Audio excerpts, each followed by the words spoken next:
Good morning. Our job today is to field test this. This is the French individual reheatable 24-hour combat ration, menu number 9. I've decided we're going to test this not in a field, but we're going to test this in an urban environment today. So I'm in the city of Portsmouth, and our objective today is going to be to travel over there. Now it's only about 200 or 300 yards of water that we've got to get across right here, and see that little green boat there? There's a ferry that crosses it every 15 minutes. However, we're not going that way. We are going to go round the shoreline. So we've got to walk around Portsmouth Harbour today. It's about 15 miles, and we're going to stop in a couple of places to have our rations, and then we're going to review everything that's in that box, and hopefully we'll end up just over there around about dinner time. We've got 15 miles to do. Let's get some breakfast.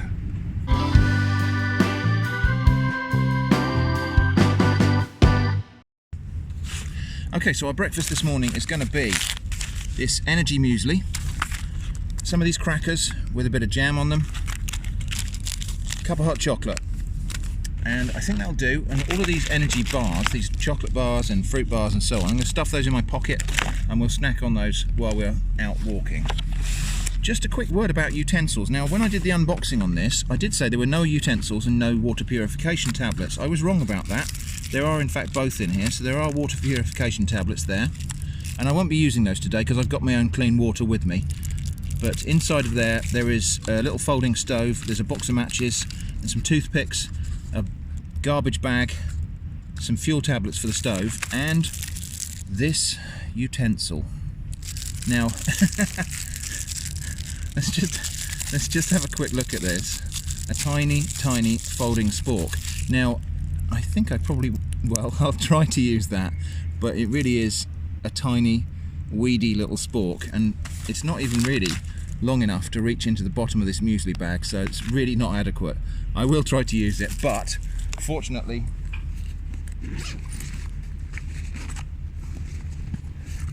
I brought my own today, so I've got this titanium light my fire spork. Well, it is a spork because it's a combination spoon and fork, but it's not your usual kind of spork, so I'm going to be using that today. I've also got this little folding kit here, but I don't know that I'm going to use this at all. This I bought hoping to use on videos like this, and it's just a little cutlery set that folds out, and there's a knife that folds out, or a spoon, and the fork is on the other part. But look at the size of it. It's like it's for hobbitses.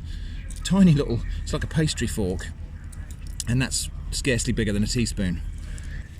So this is our utensil of choice today, and we're going to be using, right, so we've got to make up this muesli first. So the muesli, we have to tear off the top, add 125 ml of cold or warm water, mix it up, leave it for 5 minutes, and then we eat it. So this is muesli, it's got milk powder mixed in. So I'm just going to shake it all down. Let's get the top torn off, and we'll see what it looks like. So it does look really nice and fruity. Interesting bits of dried fruit and oats and everything else in there. That pouch could do with a gusset really, because it won't stand up on its own. So I'm going to have to prop it up against that. And 125 ml of water is going to be a quarter of this bottle I brought for carrying today. So let's just get that in there. That's about right. And then just give that a little mix just to make sure the water's gone right down to the bottom. Okay, prop that up there while we make a hot drink.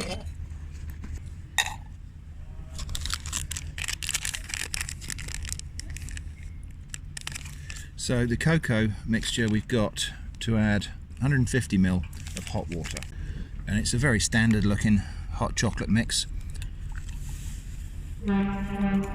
Excuse me.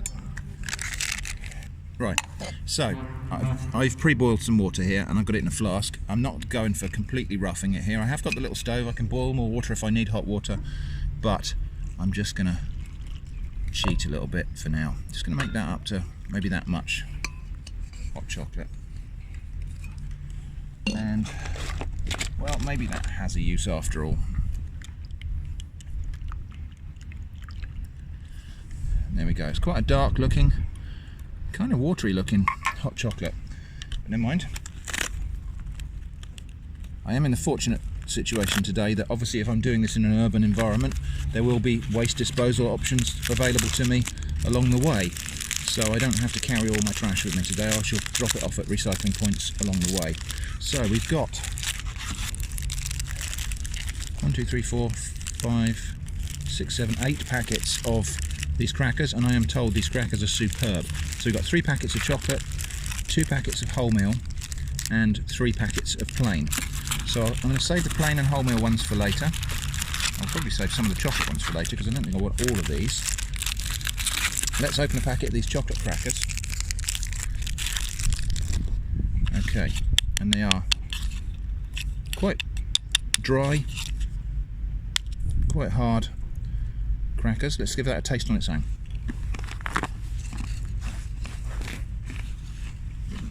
That's really nice. Not a very strong chocolate flavour, but pleasant. And then this plum jam. Just going to squeeze that out onto a cracker and take a bite. Let's have a taste of that.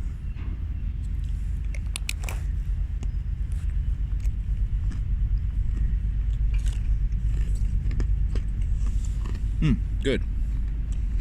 Quite mild flavour, nice and fruity.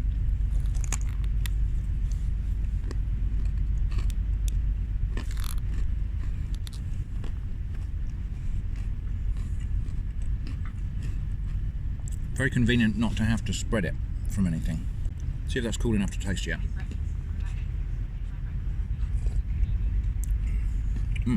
That's good. Real strong cocoa flavour.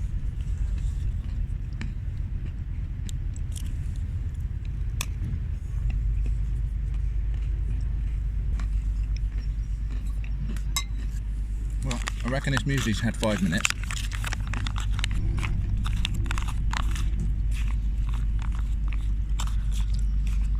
It doesn't look very milky.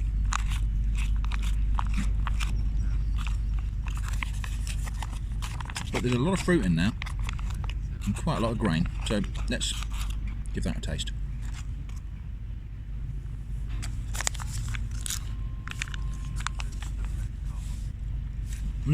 Very, very prominent fruity red fruits flavour, primarily raspberry.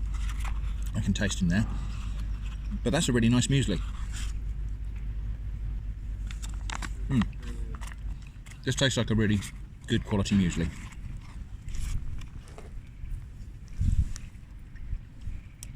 Quite sweet.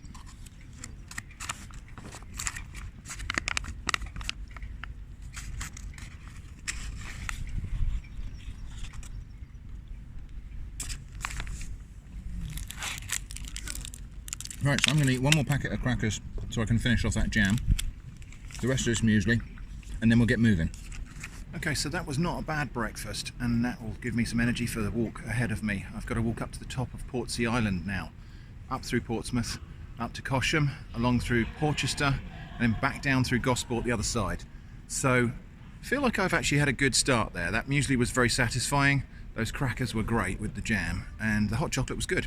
I'm not fully caffeinated yet, so I am going to have to snack on, yeah, this Commando bar has got some coffee in it, so I'll probably snack on that as I wander up the road. But off we go. We've got to get, as I say, over there, but we're going the long way around. Off we go.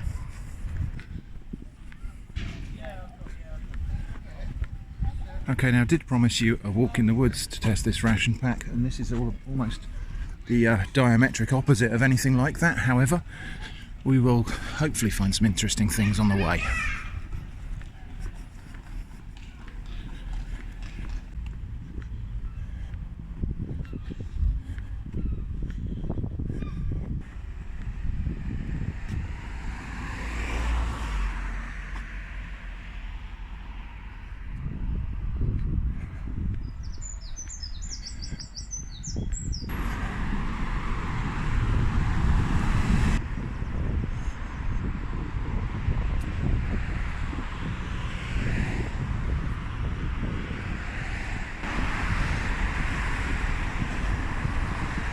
Okay, this is Victoria Park. Lovely little bit of greenery in the middle of the city. Victoria Park has actually quite a developed arboretum, so there are some really good specimen trees in here. Let's take a look at a couple of them. So right here we've got a walnut tree. I can't actually see any walnuts on there. Oh yes, there we are. Juvenile walnut developing just there. See it? Okay, and there. Right there. Okay, and there are lots of other interesting ornamental and forageable trees in here. This one, for example, this tree here is a black mulberry. We're far too early in the season to gather any fruit, but those kind of weird bristly things on there are the fruits developing, and they will turn into these kind of loganberry-like fruits that are really juicy and delicious. Oh look, wildlife. Or vermin, depending on how you classify it. The other cool thing about Victoria Park is it's got a little aviary, and well, it's not just an aviary, it's got some small mammals in there and a bunch of other things, but this is a thing that a lot of parks have got rid of. But this is, I think, quite a nice thing for families to bring their children just to see a few animals, especially if you live in the city and you don't get much exposure to wildlife. I think this place is actually, look at all the squirrels, this place is actually quite good for children to come and just experience a little bit of nature, or something similar to nature.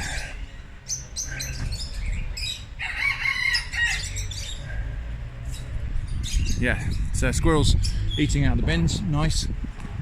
So let's have a look and see. I can see a rooster over there, look. And we've got some budgies and parrots in this one. Parakeets, little lovebird there. Various cockatoos, parakeets.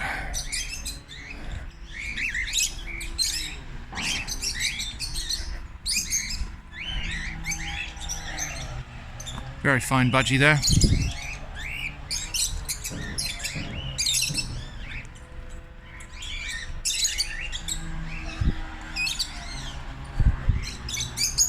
Ducks and geese and a peahen. 2 peahens, no, ducks and peahens.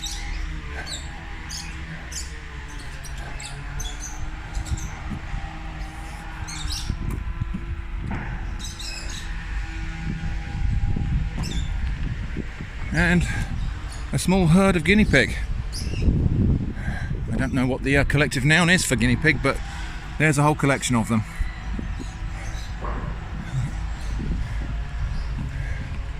And a fluffy bunny. So we have to now walk up through the middle of the city. There won't be a heck of a lot that's interesting there, but if I see anything that looks worth mentioning, I'll stop and show you. We're coming now to a car park in the middle of the city. Now, why am I showing you a car park?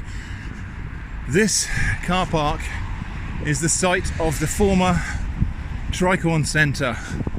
The Tricorn Centre was a fantastic, in my opinion, example of 20th century brutalist architecture. I'll see if I can find some pictures and put them up on the screen right now. And this is where it stood. It's been demolished. It was demolished a couple of decades ago, I believe.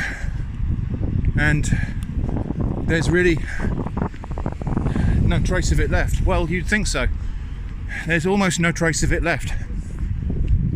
However, we're going to have a look, because there are a couple of little pieces of the Tricorn Centre that are still in existence. Let's go take a look. So here it is. This is the last remaining standing piece of the Tricorn Centre, this concrete bridge here. And it now serves as a fire escape for shops and businesses in the high street. Well, actually it's called Commercial Road, but it's the high street. And this is it. This was a connecting ramp that went across to the Tricorn Centre, and you can just see a tiny little bit of the kind of brutalist ethic. Now, it was the vision of the architects of the Tricorn Centre that it would be connected across the rooftops by a series of plazas and walkways, and people would walk across the city at rooftop level in a sort of urban paradise, I guess, but that never came to be. But anyway, that is now the last surviving piece of the Tricorn Centre. Look, you can see the Tricorn logo up there, somebody sprayed it on there. Just about readable, the old Tricorn Centre logo. That's the last standing piece, but there is another trace we can find over here. At the entrance of the car park for the Tricorn Centre, there were huge spiral ramps, and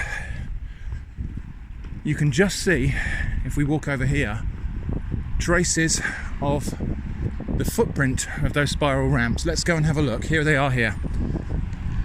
And here we go. So we can see a sort of sweeping curve here, and this is the footprint of one of the spiral ramps that would take people into the Tricorn Centre car park. And the tiled floor here, this is the tiled floor of the public toilets which were underneath that ramp. So again, last little trace here. You can see there's a blocked up soil pipe there. So there were toilets on this footprint here, and there was a parking ramp that came around in a big spiral around here. So there we go, the last remaining pieces of the Tricorn Centre. And you can come here and take, well, I suppose you can. So if you want a souvenir of the Tricorn Centre, there it is. So heading on out of the city. Obviously I can't follow this road, it turns into a motorway, but we will walk up through Hilsea, past the Hilsea Lido, and leave the island of Portsmouth a little bit further up.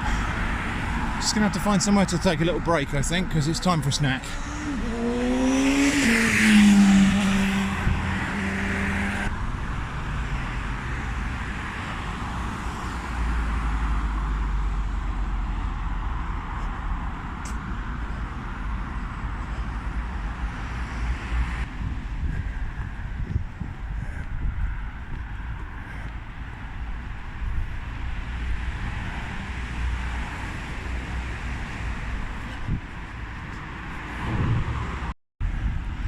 Okay, been walking for about an hour.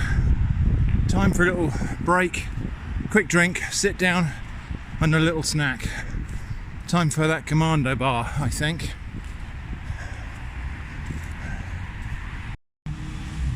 So, Commando bar, coffee flavoured. Time for a little bit of caffeine. 21 grams of something or other. Let's open it up. Oh, that's interesting. Rather dense looking. Look at that. Packed with something. Wow, that is dense. Sort of like a crispy rice texture. Quite a distinctive flavour of coffee. Dense and chewy, ever so slightly nutty. Oh. Almost too hard to bite.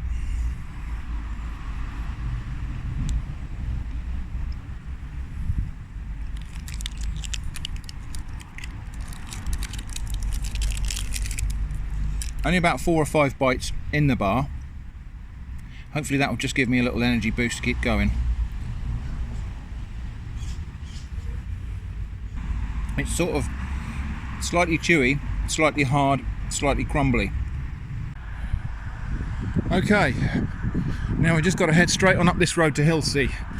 Now I'm gonna not film any more of this bit until we get back to the shore, because I'm burning through the battery a bit and we're not even 1/3 of the distance yet. Okay, now that shore looks a little bit muddy for me, so good for the oyster catchers and gulls and so on. Oh, look at that interesting old derelict boat there. Yep, too muddy for me on that foreshore, and there's a little creek to cross there as well. So I'm going to stay the other side of the wall and walk all the way along this foreshore. The smell here is actually, well, quite interesting. Kind of like a sulphurous, burnt sort of smell. And that's just the tidal mud. Anyway, going to walk along here. Now, the magnitude of what we have to do becomes apparent here. I've still got to go all the way around that corner over there, all the way over there, and miles back round to where we started, or to near where we started. So, no point standing here talking about it, is there? Let's get moving.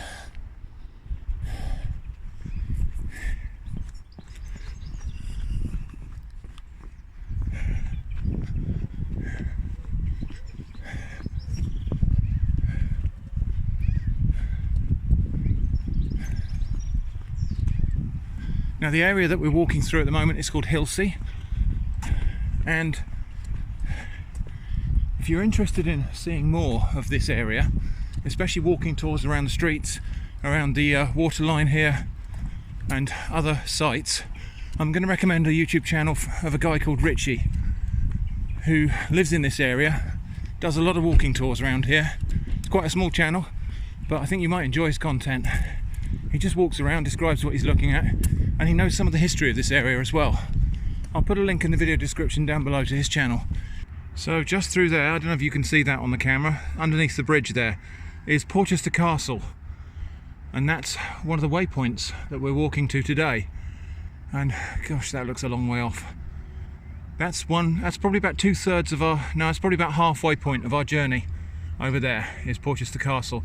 So I'd say we're about a quarter of our journey so far. I think we'll stop here and have a little snack in a minute. Okay, for our little snack, Elevenses, we're going to have this pâté de fruits, which is a pear jelly bar. A little bit of a sugar boost, that'll keep me going. So what we've got here is a kind of like a big fruit pastil. It's a big jelly bar, sugared, made in this particular case of pear pulp and pear juice, sugar and gelling agent. Let's have a taste.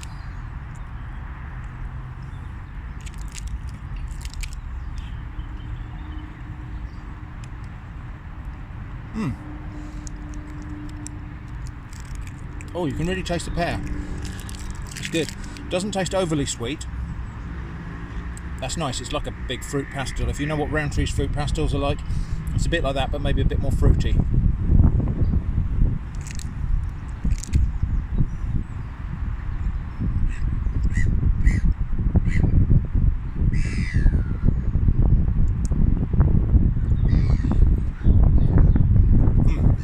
That was good.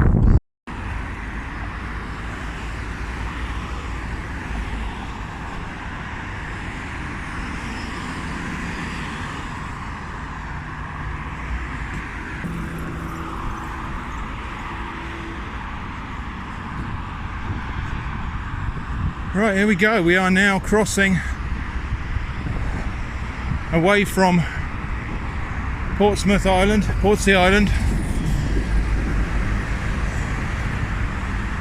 and onto the mainland. Now that's interesting because my Google Maps shows a separate footbridge here, and there is no footbridge, so I was going the wrong way anyway. So here we go. So bye bye Portsmouth. We're now heading through Cosham and over the other side of that massive hill there, which is a big landfill site. We're going the other side of that to Porchester Castle. Just want to show you this actually. This is an underpass that goes under the A27, and well, just tell me what you see as we go under here.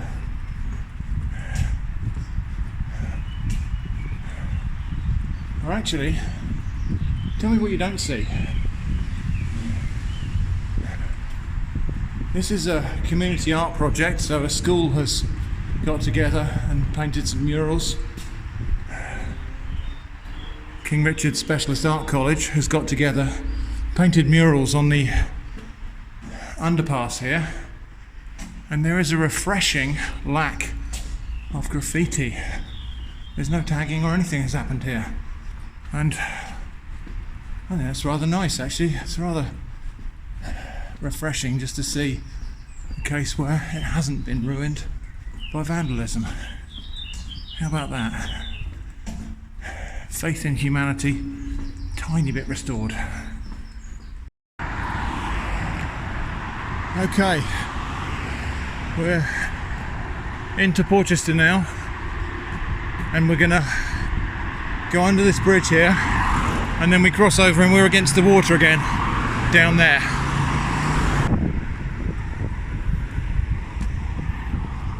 Right, so we're back down by the water again now, so that's good. So Porchester Castle is over there, but we've got to go all the way around this bay to get to it. That's where we're going to stop for lunch. Can't actually see our starting point from here, but it's a long, long way down there. And my feet feel like they're going to fall off. And what I've just noticed is that the capstones on this wall here are old gravestones.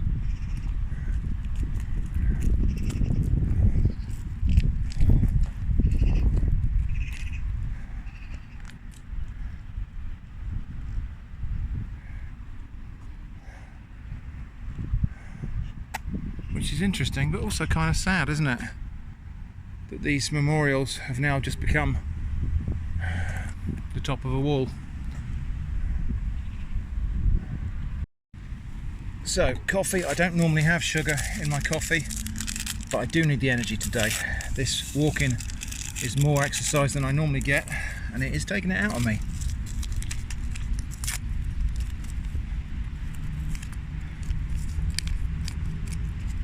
So it's a granulated instant coffee.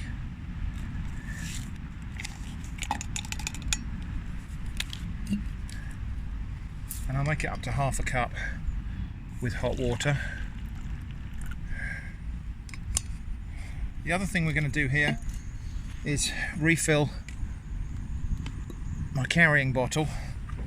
It's just an empty pop bottle that I'm using for water to drink while I'm moving around, but we're going to refill this from the larger bottle. It's a 500ml bottle, and what we're going to do in this one is mix up that isotonic sport drink. This is mango tea flavour isotonic sport drink. Just going to carefully tip that into that bottle because it's 500ml, which is the capacity of this bottle. So I'm just going to make the full bottle up with this drink. So tip it in while I've got a bit of water, a bit of headspace there. Oh, damn it. There's half my water gone. And then give that a good shake.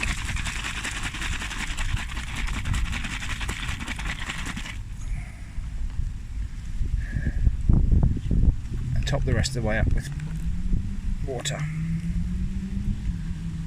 Now I'll leave that to completely dissolve because there were some sugar granules in there, so I'll leave that to dissolve properly while I just taste that coffee. It smells just like ordinary instant coffee. Yeah, a little bit on the cheap side I would say, but that's certainly okay. That's a drinkable cup of coffee. Not bad for instant. Good. Okay, let's taste this. Oh, we've still got some undiluted sugar in the bottom there. I'm going to keep on shaking until that goes away, and then we'll taste this isotonic sport drink. Before we set off again, let me just show you this plant down here. So this plant growing just above the strand line here is goosefoot. Now we've eaten different species of this before. We've eaten good King Henry and fat hen and whatever they're called anyway, but this is goosefoot. It is one that grows by the seashore, and it's quite a fleshy leafed plant, but this is edible. I wouldn't probably choose to pick it here because it's a bit industrial, this setting. However, if you find this plant on a more, let's say, exposed or natural beach, it is perfectly edible and it's very good.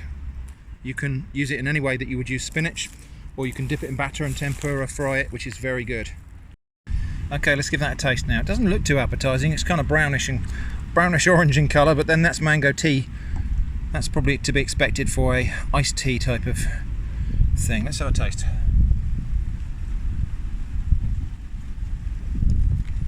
Oh, tastes quite medicinal. You can taste the B vitamins in there. Really quite sweet. Could do with some more acidity, really. Yeah, okay, it's drinkable, and I'm sure there's some sugar in there that's going to give me some energy, but oh gosh, that's a bit sickly. Never mind. So yeah, this mango tea, isotonic sport drink, it's really weird. How to describe it? Is it possible for a liquid to taste powdery? That's what this tastes like. It tastes like a kind of fruit drink with chalk dust mixed in or something. Probably the least pleasant bit of the kit so far. Okay, so we have to cut through this industrial estate here. Now this is an old boat building yard and shipbuilding yard, and there are still marine services that happen here, but it's actually diversified into a sort of full-blown industrial estate now, and it's quite nice walking through these places. Sometimes it's a bit of a blast from the past. Takes you back to a day when it was perfectly acceptable to build sheds out of asbestos and so on. That boat there presumably is somebody's project, because that's not new.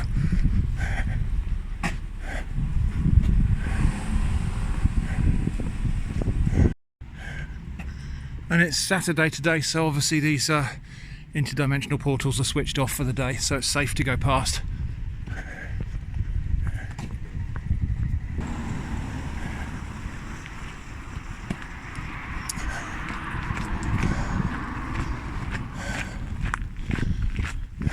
Okay, so over there is just where we stopped and had coffee a moment ago,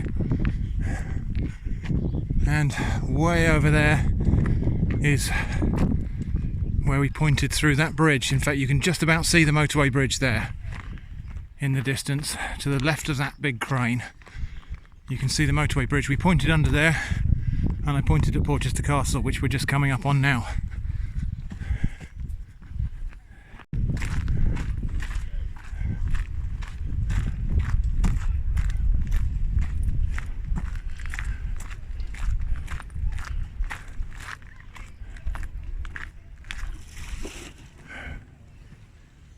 Just take stock of where we've actually been today so far. So we started off over there, Spinnaker Tower. We walked up Portsea Island. That bridge there you can just about see in the distance. If you look, you can see the white wall that we walked along at Hillsea. There's the big Portsmouth landfill, which is going to be a country park of some sort. And then we walked along the Porchester foreshore along there. My feet are telling me that we've done some walking today, so it is time for a long break now. We're going to find a place to sit and set up to have lunch.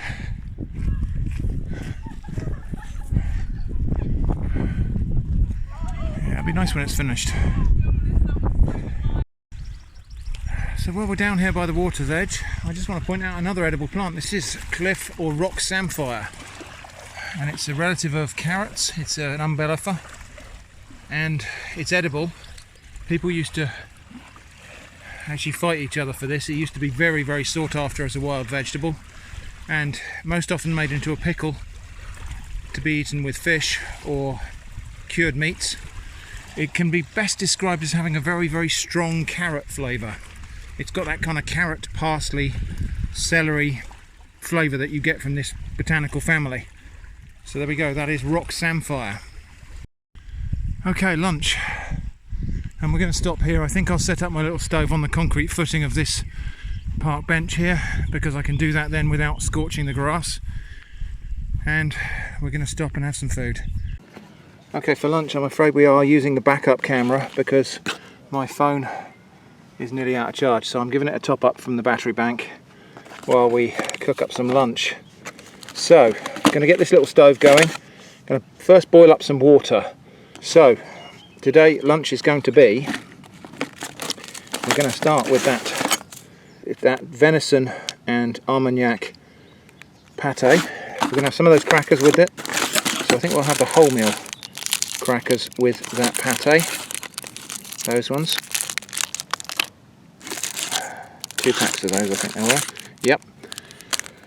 And we're going to have... yeah, we're going to have the pork Creole with pineapple. I'm afraid my tripod arrangements are pretty crude here. So, the little stove, I guess that's where the tablet goes. So, 2 bits fold up and 2 bits fold down. I think those bits fold down as feet, and those bits fold up to hold the pan. I've probably got that the wrong way round, but anyway. And then the little fuel tablet, the fuel tablet goes on there, like so. Matches are in a little Ziploc bag, that's good. Picture of the Eiffel Tower on it. And usually takes a couple of matches to get these things lit. These little Lesbit tablets. That's how you do it, just put that on there like that. No, see, that's gone.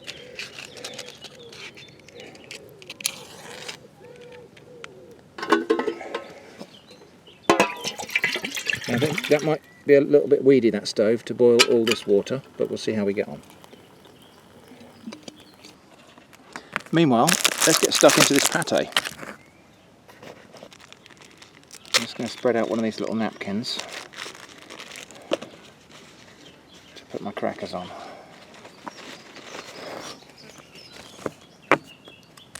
So crackers, again, very dry and hard, but that's what you want, or else they wouldn't last. Okay, so pull tab can, and I don't have any choice about it this time, and there we go. Rather nice looking pate with a lot of nice jelly on the top there. I'm just going to taste a little bit of this pate on its own before we put some on some bread. Let's have a sniff first.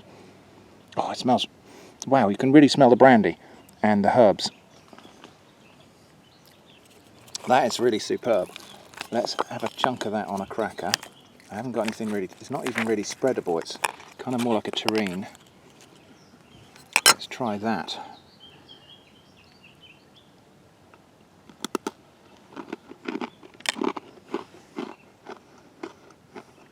That is really good. Wow, that is such a tasty pate.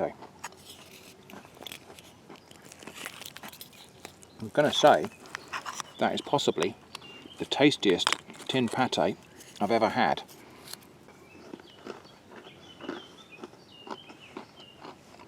Wow, that's really super.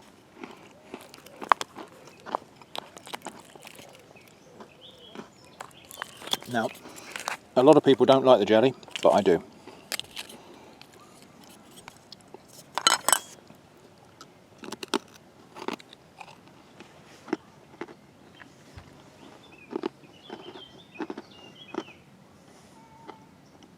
Wow, so much flavour.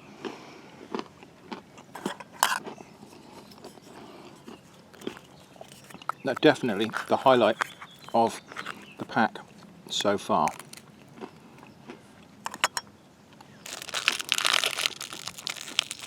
I'm actually going to open up a packet of these plain crackers here and try them as well with the rest of the pate.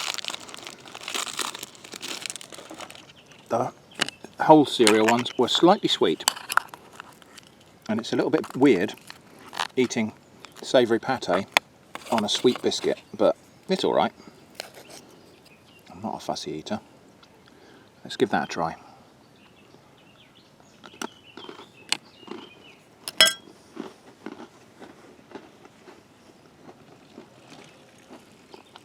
Those are better. They've got a more neutral taste. They're almost like a savoury cracker. Superb. Now, my water is starting to come to the boil, which is good.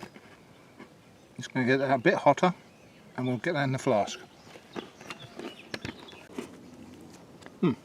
So, that pate, superb. Absolutely superb. I'm going to seek that out because that's something I would love to take on picnics. We're going to now have our Lipton yellow label tea.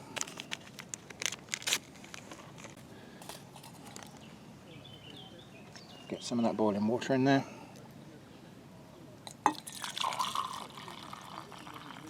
Nice.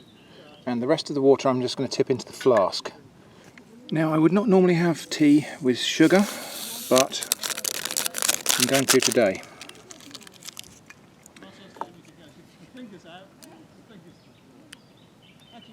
Going to leave that to brew for a bit because I do like a strong cup of tea. Meanwhile, we've got to get this pork Creole with pineapple cooked up. Now, you can cook this directly on the little solid fuel stove. I've seen it done, but it does tend to scorch the bottom of the food inside the tin, and given that tins are usually lined with a thin layer of plastic, I really don't want to eat burnt plastic today. So actually what I'm going to do is I'm going to put that tin into my can like that. I'm just going to crack the seal on this, and I'm going to put some water in there, and I'm going to cook that in a bain-marie. So I'm going to cook it in a bath of hot water. I'm probably going to use the other stove for this because otherwise this little solid fuel thing will just take forever. It's pretty good for boiling half a litre of water in about 10 minutes using 2 tablets. So not bad. So while that's cooking, we will just make use of this garbage bag we've got here. They've given us a nice tough plastic bag to put all of our refuse in. It's got a strip for tying it as well, that's useful. So all of my bits and pieces I can take home for recycling, or I can drop them into recycling bins on our walk today. Useful. Also, this little spork's going in there. This is such a sad little spork. I mean, I suppose it's just about okay for stirring the tea and dissolving sugar in a cup of tea. It's not an awful lot of use else. Right, that tea has brewed now. Oh, look at that, it's a nice dark cup of tea there. That's good. Let's have a taste of that then. Black tea with sugar is almost not anything I ever drink, but on a day like today, I'm appreciating that.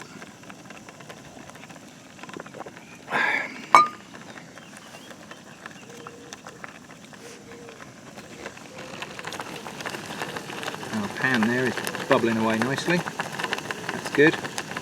Smells like that might have a little bit of curry sort of vibe to it. We'll find out in a minute. So by my reckoning, when the top of this can is too hot to touch, which it almost is, we should be good to go. Yep, so that metal lid is now almost too hot to touch. So I'm just going to give it another minute or two, and I reckon that's probably cooked through. Open it up and see if it's all steaming. It looks like, ouch, it's going to be. Yeah. That's good. What we've got is rice and cooked pork in a kind of curry sauce, a pineapple curry sauce. It looks really good and it smells amazing. So let's have a look at that. There we go. There we go. Right, let's give that a taste.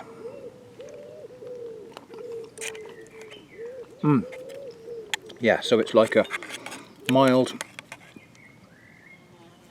spicy curry.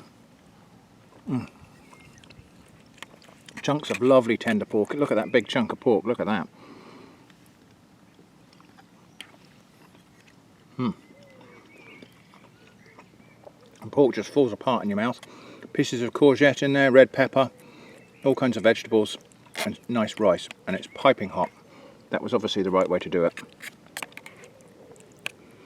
Right, I'm putting the camera down now so I can devote my full attention to this meal, but that's really good. I'm really pleased with that. Tastes delicious.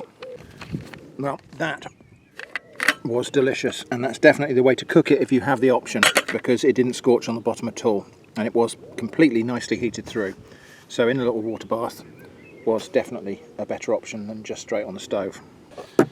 So I think we'll leave the chocolate pudding for dessert for dinner time, and we're going to have this bar of fruit nougat.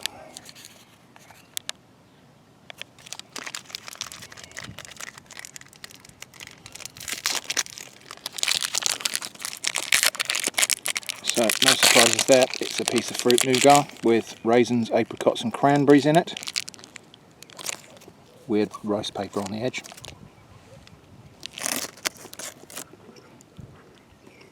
Very soft and nice and chewy.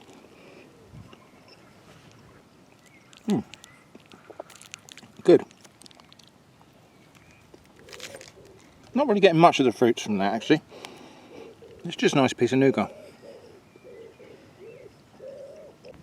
So I'm going to finish up this mango iced tea, even though it's not brilliant. It's my fluid intake. I haven't got very much water left. I will actually have to pick up another bottle of water on my way round. That's the benefit, I suppose, of doing an urban hike like this, is I'm going to walk past the shop at some point. So I'll pick up another litre of water. Right, so we've got about another 4 hours walking ahead of us. And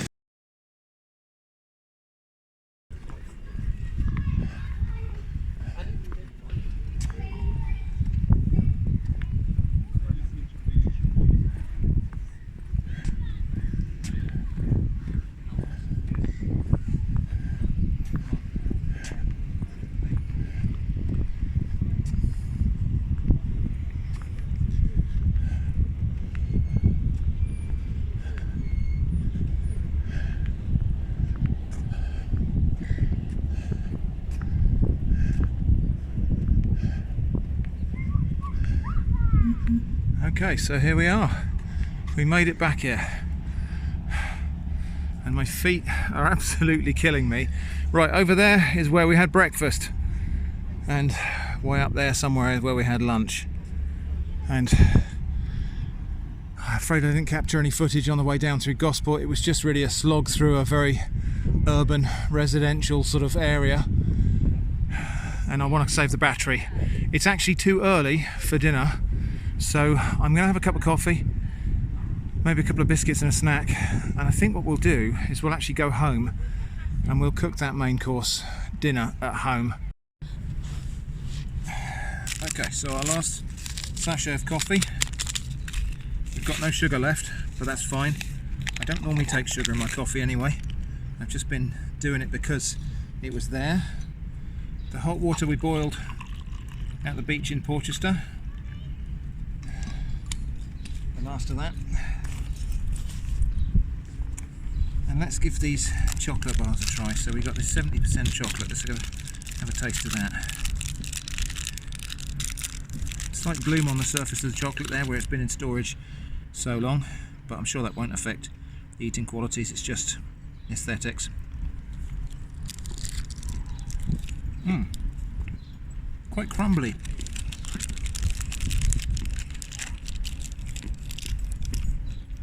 Quite crumbly with a rich cocoa taste.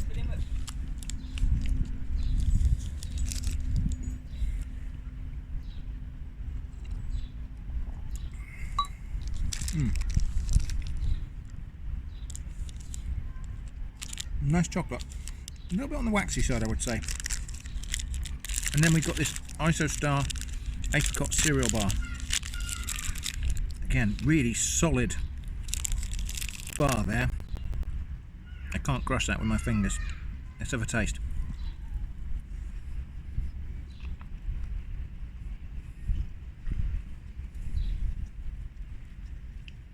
Very chewy. Mild apricot flavour. Apart from that, it's just a cereal bar.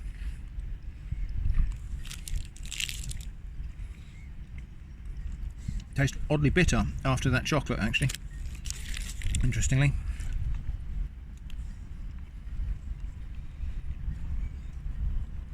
I suppose it's good that these things are rock hard like this. You're supposed to eat them slowly. Chocolate biscuits. These are really good. They're really hard and crunchy, but they taste great. So there we go. I reckon that was about 8 and a bit hours walking, and I don't recommend it. But there we go. We've walked all the way around Portsmouth Harbour, and yeah, I am exhausted. My feet are murder. It's too early for dinner, so I'm going to head for home. Okay, back at home, and the camera's charged back up again, even if I'm perhaps not. Now, We're just going to boil a cup of water. Now this is why I like a tin cup, because we can just boil water directly in it. We do have to be a bit careful with the handle. I'm just going to boil 1 cup of water here. And we're going to make up the soup. So this is the instant cream of vegetable soup. It says to make it up with 250 ml of water. Yeah, I'm going to let the handle cool down a bit before we actually try to pick that up. But let's get this instant soup mix in and see what that looks like.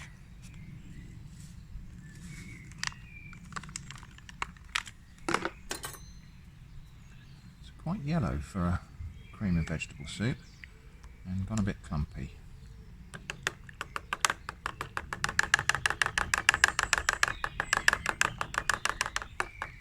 Okay, all those lumps are disappearing, that's good. Oh, that's thickening up nicely actually. Can I touch that handle yet without burning myself? No, okay. So I'm just going to set that to one side while we get some water going to put this duck cassoulet on. Can you still see that in the camera? Yeah. Okay. So as before, just going to crack that pull tab can there.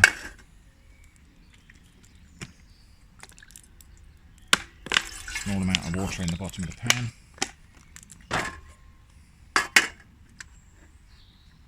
And away we go. Meanwhile, that soup's thickened up really nicely. So what I'm going to do here, I think, is take a pack of these plain biscuits and smash them up inside the packet into small chunks. Like that.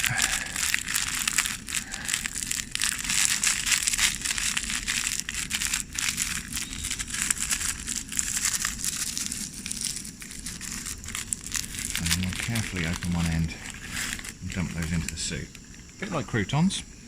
Just going to let them soak in that soup a little bit because they are actually quite hard.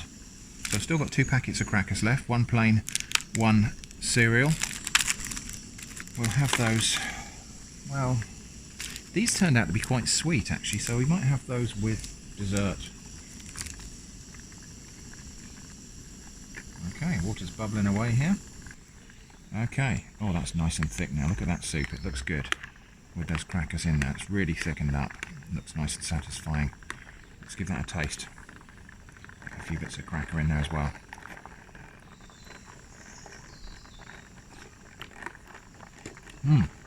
Nice. But I think what it needs, now I've got 2 packets of salt and pepper here, and I did find most of this food already quite salty, but perhaps that's just me. However, I think we could have a little bit of black pepper in that soup.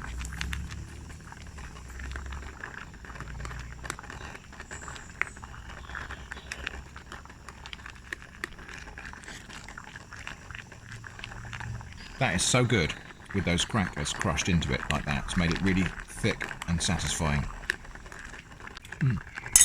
That was good.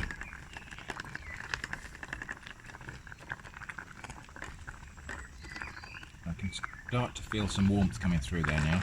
Okay, that top lid is now too hot for me to comfortably touch for very long.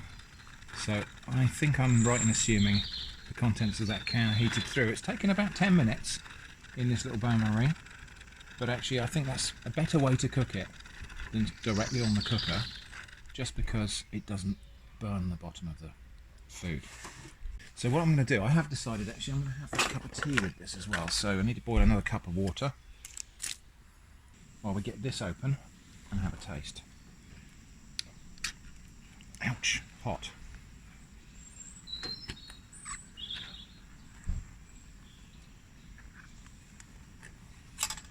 Now, you know how much I dislike pull tab cans, but I managed to get that one open without getting it all over myself. So what have we got here? Let's just put a finger in there. Yeah, it's hot. Ouch. So, what have we got here? We've got white beans, pieces of duck. There's a big chunk of smoked sausage there, and there's a Toulouse sausage there. let's just give these beans a try. Oh, you've got a bit of duck there as well, confit duck, look at that.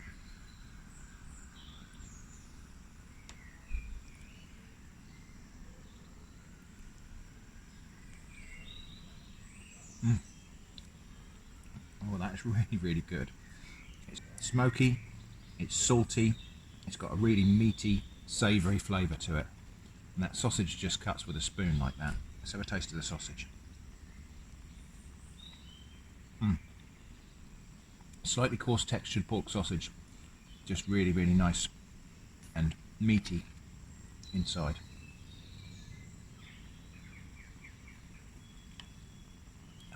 Hot. That method of heating was quite effective. And then we've got this piece of smoked sausage here as well.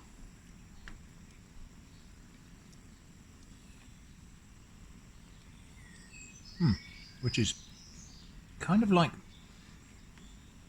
halfway between kielbasa and chorizo. But there's great big chunks of delicious, tender confit duck in there. Definitely my favourite of the two tinned foods in here. I am going to struggle to decide whether I like this better than that pate. The pate was really fantastic. And there's a really generous amount of meat in here as well. So you're getting a good protein boost from this dish because of the beans and because of all the meat in there as well. Right, water's come to the boil. Mint green tea. Never had that before.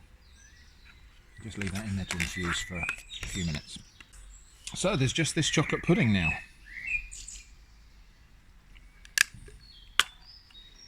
Let's see what this has got in store for us. Very wobbly.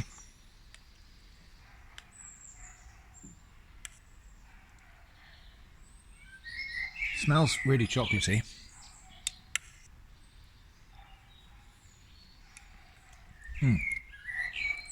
Gosh, really dark chocolate flavour. Yeah, that's nice. It's like a kind of chocolate custard, I suppose.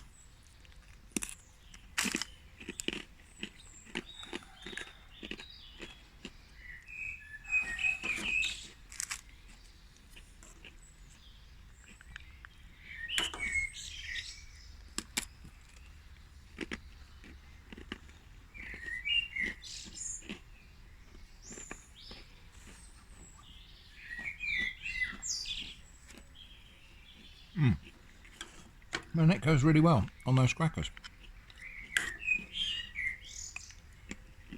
And the mint green tea, well, it smells really minty.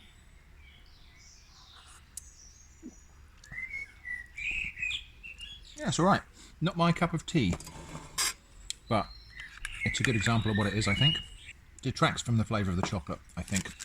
So I probably won't drink too much of this. I think we might just head back up to the studio now and do a wrap up so we can just collate our views and impressions of this ration pack. So let's sum up our impressions of this combat ration. I've eaten the whole lot except for a couple of little crumbs of those biscuits. What was good and what was not so good in here? Right, well, the not so good things, the isotonic powder drink really was not very nice, actually. It tasted powdery even after it was mixed up. Didn't have enough acidity. I did drink it because I needed the fluids, but it was not enjoyable.